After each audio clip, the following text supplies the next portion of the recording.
देखिए, मथुरा के फरा इलाके में फिलहाल मुठभेड़ हुई और लगातार हम आपको बता रहे हैं कि कैसे 1 लाख का ये इनामी बदमाश था जो कि ढेर हो चुका है। ये भी आपको बता दें कि इस पर दर्जनों केसेस दर्ज थे। कैसे यहाँ पर मुठभेड़ हुई और किस तरह से इसको मार गिराया गया, इस पर आप इस रिपोर्ट को देखिए।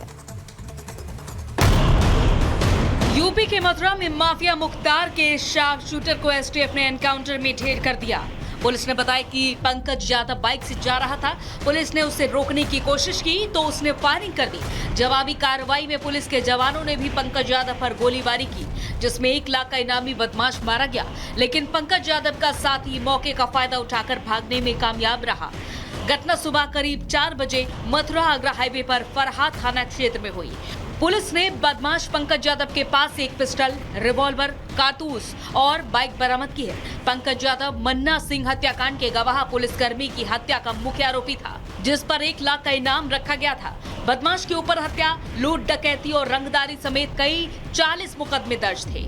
एसटी शीटर को पकड़ने के लिए पुलिस लंबे समय से दबिश दे रही थी। पुलिस ने जानकारी दी कि पंकज यादव माफिया मुख्तार अंसारी, शहाबुद्दीन और मुन्ना बजरंगी गैंग का शार्प शूटर रहा है।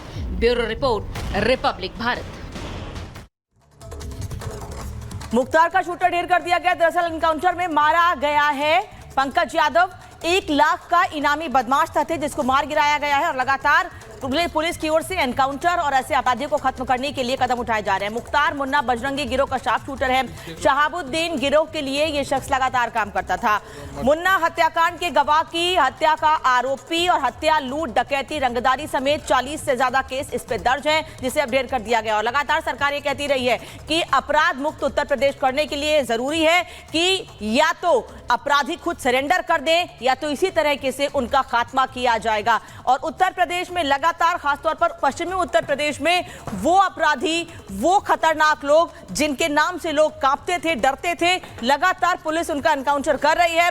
और प्रदेश का माहौल खराब ना हो, अपराध मुक्त उत्तर प्रदेश, इसको लेकर लगातार सरकार प्रशासन की ओर से, और जो बात सरकार की ओर से कही जा रही है, पुलिस प्रशासन उस पर अमल करते हुए लगातार या तो अपराधियों को गिरफ्तार कर रही है। साथ ही पुलिस का, सरकार का भी यह दावा है कि ऐसा माहौल अपराधियों के खिलाफ इस वक्त प्रदेश में बना हुआ है, क्योंकि लगातार पुलिस बड़े कदम उठा रही है, जिससे या तो अपराधी ढेर किए जा रहे हैं या तो डर से, पुलिस की कार्रवाई के डर से वो लगातार सरेंडर कर रहे हैं। हालांकि ये मामला मथुरा का आपको हम बता रहे हैं, जहां पर इनामी बदमाश को ढेर कर दिया गया है। 1 लाख का इनामी बदमाश ढेर किया गया है। ठीक है, बिल्कुल आप सही कह रही हैं। और मुख्तार का शूटर ढेर हुआ है। कुछ तस्वीरें लगातार सुबह से हम दिखा रहे हैं और इस दौरान आप देखेंगे कि यहाँ पर मुठभेड़ हुई मन्ना हत्याकांड में। इसके अलावा हत्या, लूट, डकैती, रंगदारी समेत 40 से ज्यादा केसेस दर्ज थे इस बदमाश पर। और अजय दुबे इस वक्त हमारे साथ जुड़ा, सीधे रुक कर लेते हैं। अजय, लगातार उत्तर प्रदेश में अपराधियों के खात्मे के लिए पुलिस प्रशासन कदम उठा रही है। सरकार ने जो कहा है, पुलिस लगातार उस पर अमल कर रही है। एक और अपराधी का खात्मा।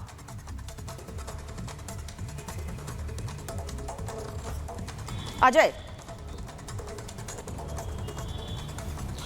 बिल्कुल, देखिए, एक तरीके से कार्रवाई यहां पर देखने को मिली है पश्चिमी उत्तर प्रदेश में। ये दुर्दांत अपराधी है पूर्वी उत्तर प्रदेश का, जहां इसके कनेक्शन बिहार के कई माफियाओं से भी है, जहां इसके कनेक्शन पूर्वी उत्तर प्रदेश के, चाहे वो मुख्तार के गैंग के रहे हों या दूसरे अलग गैंगों के रहे हों, उनसे कनेक्टेड था।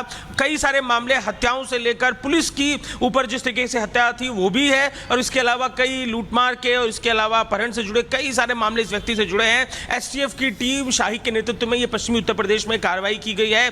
पिछले दिनों एक नेटवर्किंग और एक मार्किंग देखने को मिली है कि कई पूरे उत्तर प्रदेश के अलग अलग हिस्सों के जो दुर्दांत इस तरीके के अपराधी हैं पश्चिमी उत्तर प्रदेश में वो पकड़े गए हैं, उनका एनकाउंटर हुए या इस तरीके के हाफ एनकाउंटर हुए। तो ये एसटीएफ की कार्रवाई है जो आज के दिन उत्तर प्रदेश में देखने को मिली है।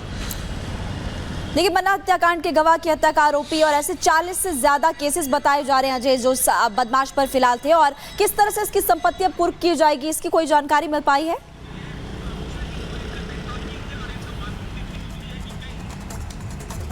अजय, क्या आप तक आवाज पहुंच पा रही है?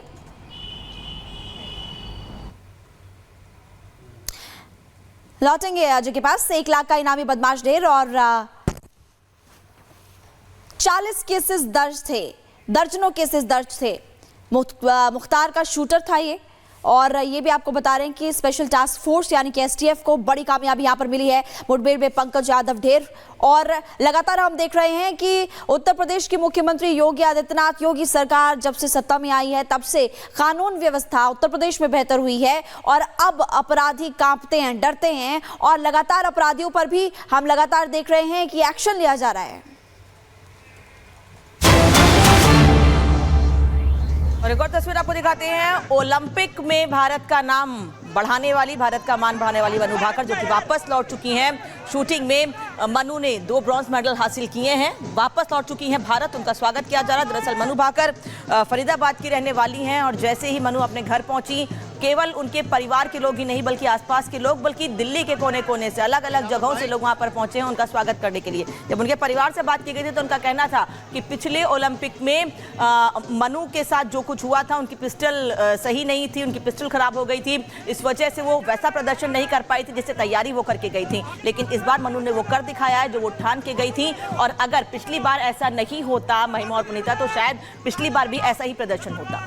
बिल्कुल, जो प्रदर्शन मनु भाकर ने दिखाया है उसकी चर्चाएं हर ओर। और देखिए, मनु भाकर ने इतिहास इसलिए भी रचा है क्योंकि पहली खिलाड़ी हैं ओलंपिक में जिन्होंने पहला मेडल देश के नाम ब्रॉन्ज मेडल पर कब्जा किया है और शूटिंग में ये ब्रॉन्ज मेडल आया है, ना सिर्फ पहला जबकि दूसरे में भी, यानी कि 2 मेडल मनु ने भारत के नाम किया है। हालांकि अगर हम पिछले ओलंपिक की बात करें तो काफी निराश हुई थी क्योंकि जिस तरीके से उनके हाथ निराशा लगी थी, लेकिन इसके बावजूद भी, क्योंकि एक वक्त ऐसा भी आया था मनु भाकर की जिंदगी में जब वो कहीं ना कहीं टूट गई थी, हिम्मत हार गई थी, लेकिन परिवार वालों ने जिस तरीके से मनोबल बढ़ाया उसी का नतीजा ये निकलकर सामने आया कि मनु भाकर जो पेरिस ओलंपिक हो रहा है उसमें ना सिर्फ मेडल की शुरुआत उन्होंने की बल्कि 2 मेडल भारत की झोली में डाले हैं। और यही वजह है कि जिस तरीके से भारत को गर्व करने का मौका मनु भाकर ने दिया है, जब वो दिल्ली एयरपोर्ट अभी पहुंच रही हैं तो किस तरीके से उनका भव्य स्वागत हो रहा है, ये तस्वीर लगातार हम आप तक पहुंचा भी रहे हैं। तो मेडलिस्ट मनु भाकर आज पहुंच चुकी हैं भारत और जोरदार स्वागत। और देखिए, तमाम जो उनके चाहने वाले हैं वो इस वक्त उनका इंतजार कर रहे थे कि आखिर मनु भाकर कब भारत लौटेंगी, कब उन्हें जो है बधाइयां दी जाएगी। और जैसे ही ये खबर मिली कि मनु भाकर जो है दिल्ली एयरपोर्ट पहुंचने वाली, इसके बाद जो है लोगों का तांता वहां पर लग गया है, उनसे मुलाकात करने का, बधाइयों का सिलसिला लगातार जारी है। जब पहला मेडल मनु भाकर ने जीता था तो प्रधानमंत्री नरेंद्र मोदी ने भी उनसे बातचीत की थी, बधाई दी थी। उसके बाद दूसरे मेडल पर भी उन्होंने कब्जा किया और शूटिंग में देखिए 3 मेडल इस बार आए हैं जिसमें से 2 मेडल मनु भाकर ने भारत को दिया है। और यही वजह है कि मनु भाकर आज जब दिल्ली एयरपोर्ट पहुंची हैं तो उनके चाहने वालों का तांता लगा हुआ है, हर कोई उन्हें बधाइयां देना चाहता है। और जब से मनु भाकर ने मेडल जीते हैं लगातार उनके पास, उनके परिवार के पास जो है वो बधाइयों के सिलसिले के लिए फोन जो है लगातार आ रहे हैं। मनु भाकर ने पहला ब्रॉन्ज मेडल जीता, दूसरे में भी सरबजीत के साथ उन्होंने शूटिंग में ब्रॉन्ज मेडल जीता था। हालांकि उम्मीद थी कि तीसरा मेडल भी मनु भाकर लाएंगी, लेकिन ऐसा हो नहीं पाया। लेकिन फिर भी भारत को मनु भाकर पर गर्व है और गर्व इसलिए क्योंकि 2 मेडल भारत की झोली में मनु भाकर ने डाला है। महिमा, अचीवमेंट्स बहुत ज़्यादा है और 2018 कॉमनवेल्थ गेम्स की बात करें तो एक गोल्ड तब भी जीता था। और अब देखिए पेरिस ओलंपिक की अगर बात करें तो पेरिस में पराक्रम दिखाने के बाद भारत लौटी हैं और देखिए किस तरह से स्वागत उनका किया जा रहा है। चेहरे पर एक मुस्कान, उनके साथ उनके परिवार वाले भी हैं, उनके चेहरे पर भी एक मुस्कान है। और सबसे बड़ी बात कि सेल्फी लेने की होड़ लग चुकी है, सेल्फी लेने की होड़ लग चुकी है, मनु के साथ फोटोज खींची जा रही है। ये उनका भव्य स्वागत तो बनता ही था और आप देखेंगे कि उनके परिवार वाले भी उनके साथ इस वक्त आपको नजर आ रहे हैं और लोगों को इंतजार था कि कब मनु वापस आए। और आज की बात करें तो देखिए आज भी बहुत कुछ देखने को मिलेगा, आज भी गोल्ड की उम्मीद भारत को है। पेरिस ओलंपिक में आज भी कई मैचेस होने वाले हैं, लेकिन अभी की ताज़ा तस्वीरें जो है वो फिलहाल आपको दिखा रहे हैं। मनु भाकर स्वदेश लौट चुकी हैं और स्वागत खास मनु का किया जा रहा है।